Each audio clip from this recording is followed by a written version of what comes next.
Alasan pertama adalah first mover advantage. Apa itu maksudnya first mover advantage? Artinya adalah orang-orang yang pertama kali menemukan kripto dan mereka terjun di industri ini, yang mana itu industrinya masih sangat baru, kemudian industri ini bisa berkembang, akhirnya mereka ini memperoleh kekayaan yang luar biasa karena mereka jadi yang pertama. Sama seperti di tahun 40-an ketika Warren Buffett tahu bahwa ada instrumen investasi yang bernama saham dan beliau di sana all in, di sana beliau akhirnya melipat gandakan kekayaannya. Mengapa? Karena di tahun 1940 itu jarang sekali orang yang tahu saham, orang yang tahu instrumen saham. Dulu di Indonesia tahun 40-an tuh bahkan belum merdeka.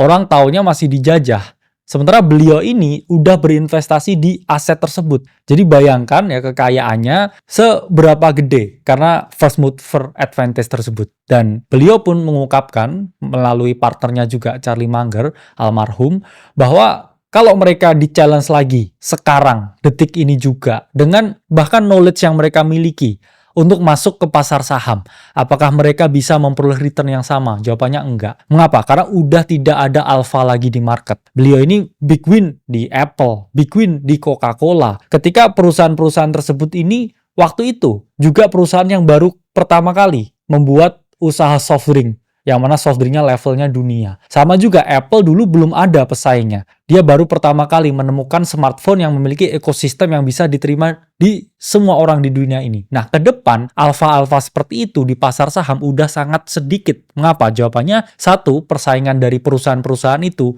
semakin kompetitif. Orang udah nggak wow lagi lihat Apple, udah nggak wow lagi lihat Coca-Cola. Yang ada mereka membutuhkan sesuatu yang benar-benar terbarukan, seperti contohnya artificial intelligence.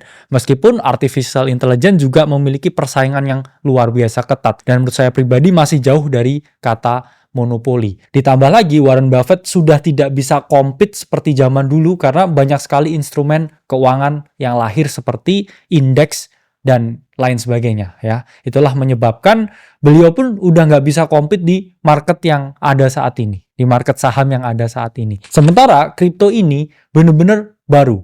Dan kalau kita ngomongin kripto, kita nggak bisa melepaskan dari teknologi blockchain yang mana